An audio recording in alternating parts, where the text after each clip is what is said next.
বিগত July August 2024-এর ছাত্র আন্দোলন গণ আন্দোলনের মুখে ফ্যাসিবাদী সরকার পতনের পর ফ্যাসিস্ট মতাদর্শে বিশ্বাসীরা দেশি বিদেশি দোসরদের নিয়ে দেশবিরোধী ষড়যন্ত্রে লিপ্ত হয়েছে। ধারাবাহিকতায় সন্ত্রাসী সংগঠন ইসকন সদস্যবৃন্দ সাইফুল ইসলাম আলিফকে নৃশংসভাবে হত্যা করেছে। আমরা এর তীব্র প্রতিবাদ জানাচ্ছি। সমাজের নির্যাতিত ও নিপীড়িত মানুষের ন্যায় বিচার নিশ্চিতকরণে আইনজীবীরা সব সময় অগ্রণী ভূমিকা পালন করে থাকেন। সেই আইনজীবীরা আজ তার কর্মস্থলে নিরাপদ নয়।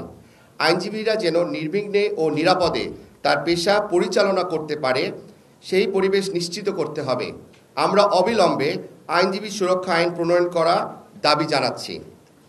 এই নৃশংস হত্যাকাণ্ডের সঙ্গে জড়িত ব্যক্তিদের বিরুদ্ধে সর্বোচ্চ গুরুত্ব দিয়ে আইনি ব্যবস্থা গ্রহণের জন্য সরকারের প্রতি বাংলাদেশ সুপ্রিম কোর্ট আইনজীবী সমিতি জোরালো দাবি জানাচ্ছে এবং সেই সাথে ইসকনকে নিষিদ্ধ করতেও জোরালো দাবি জানাচ্ছে।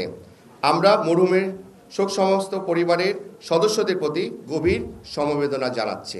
কেন নিষিদ্ধ চাচ্ছি এটা তো আপনারা সবাই বুঝতে পারছেন। এখানে ইসকন যে শুধুমাত্র উগ্রবাদী কাজ করছে তা না, ইসকনকেও ব্যবহার করে দেখা যাচ্ছে যে দোসর যারা আছে, ফ্যাসিস্ট যারা আছে, তারাও কিন্তু এটার সাথে যুক্ত হয়ে ইসকনের নাম ব্যবহার করে, ইসকন এবং ইসকনের সাথে একসাথে নাম ব্যবহার করে তারা কিন্তু এই ধরনের কর্মকাণ্ড চালাচ্ছে। ইভেন আমরা এটাও দেখেছি, ইসকনের একটা সমাবেশ হচ্ছে, সেখান থেকে জয় বাংলা বলে কিন্তু আপনার স্লোগান দেওয়া হচ্ছে। সো এটা তো আপনারা বুঝতেই পাচ্ছেন যে ইসকন শুধু এখন ইসকন নাই, আমরা ইসকন কিন্তু নিষিদ্ধ চাচ্ছি। ইসকনের সাথে কিন্তু অন্যরাও জড়িত হয়ে গেছে, ফ্যাসিস্ট বিরোধী যারা আছে তারাও কিন্তু জড়িত হয়ে গেছে।